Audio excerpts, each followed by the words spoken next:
ఈరోజు ఒక తృప్తి ఉంది నాకు. మీకు ఎంతమందికి తృప్తి ఉందో లేదో నాకు తెలియదు, కానీ నాకు తృప్తి ఉంది. ఆయన కృప. నన్ను దేవుడు నా తల్లి గర్భంలో ఉంచి నన్ను పుట్టించినందుకు కొంతమందికైనా నా బ్రతుకు ఉపయోగపడింది. కొన్ని జీవితాలు వెలగటానికైనా నా బ్రతుకు ఉపయోగపడింది. కొన్ని కన్నీళ్లు తుడవడానికైనా నా జీవితం ఉపయోగపడింది. కొంతమందిని ఆదరించడానికైనా నా బ్రతుకు ఉపయోగపడింది అనే ఒక తృప్తి నాకు. మరి నీ సంగతి ఏంటి?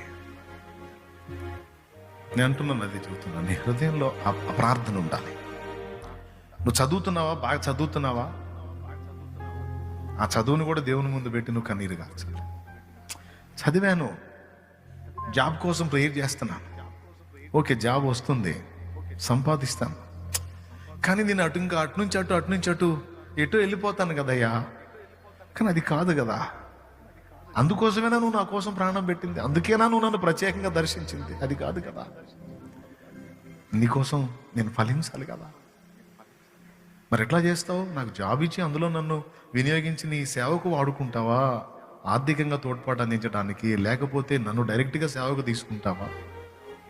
లేకపోతే నన్ను ఆయా స్థానాల్లో ఉంచి నీ ప్రజల కొరకు వాడుకుంటావా? నన్ను ఎస్తేర్లాగా వాడుకుంటావా? నెహెమ్యాలాగా వాడుకుంటావా? యోసేపులాగా వాడుకుంటావా? దానియేల్లాగా వాడుకుంటావా? ఈ నలుగురు జాబ్ హోల్డర్స్. లేకపోతే వల ధోనిలో చేపలు అన్ని వదిలేసి రా పేతురు అన్నట్టు పేతురు పిలిచినట్టు నన్ను పేతురు లాగా వాడుకుంటావా? పౌల్లాగా వాడుకుంటావా? ఎలా నన్ను వాడుకుంటావో ఒక్కటే నా ఆశ దేవా, నీ కొరకు వాడుకోకుండా నన్ను తీసుకోవద్దు. నీ కొరకు వాడుకొని నన్ను తీసుకో. నీ కొరకు వాడబడకుండా నేను రావద్దు అక్కడికి. కొంతైనా నీ కొరకు వాడబడాలి, అది ఏ విధంగానైనా కానీ అనేది నువ్వు దేవుని ముందు పెట్టు. మళ్ళీ చెప్తున్నాను చివరిగా, నిజంగా దేవుడు ఉంచిన మంట నీ గుండెల్లో ఉంటే తప్పుడు నడత దిద్దుకో అని నేను నీకు చెప్పాల్సిన అవసరంలా, నీకు నువ్వే పరిశీలించుకుంటావు.